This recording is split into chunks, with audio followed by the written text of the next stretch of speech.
In anthropology, a house society is a society where kinship and political relations are organized around membership in corporately organized dwellings rather than around descent groups or lineages, as in the House of Windsor. The concept was originally proposed by Claude Lévi-Écoute V.I. Strauss, who called them sociétés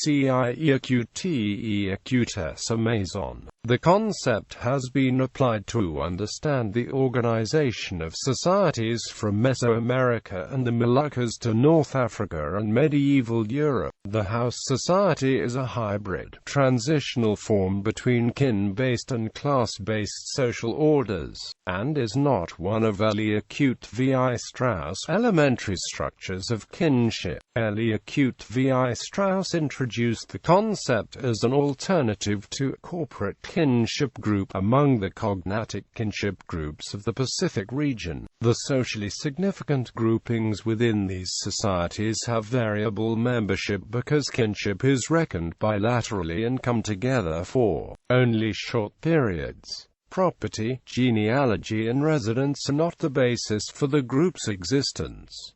House societies and kinship. Lévi-Écoute V.I. Strauss' most succinct definition of a house was that it is a corporate body holding an estate made up of both material and immaterial wealth, which perpetuates itself through the transmission of its name, its goods and its titles down a real or imaginary line considered legitimate as long as this continuity can express itself in the language of kinship or of affinity and, most often, of both. There are three elements to this definition. The house is a corporate body holding an estate made up of both material and immaterial goods. As a moral person, it is an alternate metaphor replacing blood in defining the social identity of the group. As a symbol of the group, the house persists over generations and links the group to its sacred origins. The house persists over time by transmitting its titles through conditional kinship principles,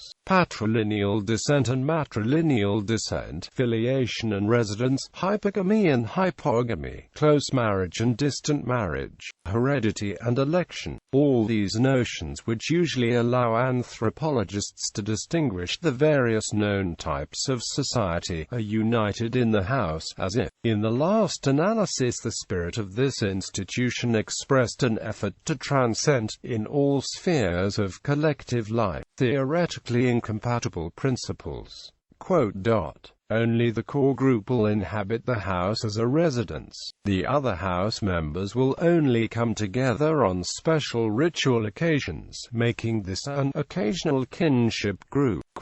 Other house members have multiple overlapping ties to other houses as well, through both mothers and fathers' kin. Their ability to assert a claim to membership in a house will depend on a number of criteria, such as the parents' participation, their ability to contribute to the house's upkeep, and the participation in its rituals. Successful claims of membership may bring special benefits, such as the right to utilize house resources with the consent of the core members. House societies and social ranking. Most of the examples of sociétés maison cited by Lévi-Écoute V.I. Strauss, with the exception of the Quakertal Indians of the northwest coast of Canada, were feudal. This has led some to ask if feudalism was an essential feature of house societies, and answering in the negative. Strauss, in contrast, has argued that house societies are characteristically organized around a system of social ranks, not feudalism. That is, the house is not an economic class but a socially ranked group in a society organized around a system of social ranks. While a house may own property, it is thus not tied to a feudal mode of production. Strauss gives, as an alternate example, societies organized around slavery where a noble group's property are its slaves. Houses and politics. Houses are political in three ways. There is an intra-house politics by which leadership is determined and resources are allocated within the house. as well as an inter-house politics between rival houses. These two forms of political engagement may be connected through agonistic exchange institutions such as the potlatch. There is, lastly, also a politics of struggle and incorporation between highly ranked noble houses and those groups like slaves and commoners who lack the resources to maintain their organization as a house. Intra-house political struggle. Houses are tied together through oftentimes contradictory forms of kinship, whether descent or alliance. Given that houses are not lineages, leadership is rarely ascribed by genealogical seniority alone. Leadership of a house is gained through status competition.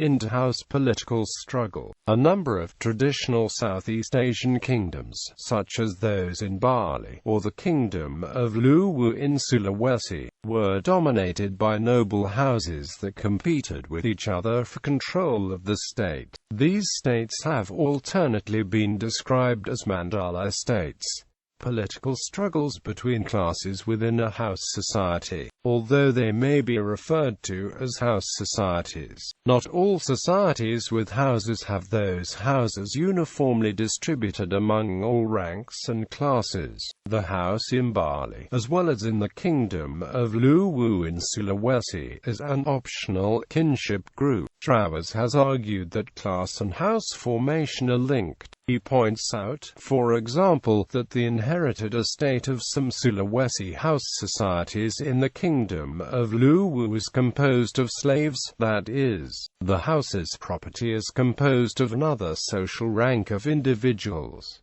In this case, class and rank are synonymous, because they are property. Slaves are prevented from forming their own houses. Commoners in those societies are of a different rank, but lack property, and therefore cannot form their own houses either. The way in which these lower classes were prevented from forming houses was twofold. On the one hand, they might be engaged in the agonistic exchange systems with noble houses that results in the using up and losing all of the house property. On the other hand, noble houses at the center of the state might engage in policies of divide and rule, urging different groups at the periphery to attack each other, take slaves, and these would form houses which then intermarry with the houses at the center.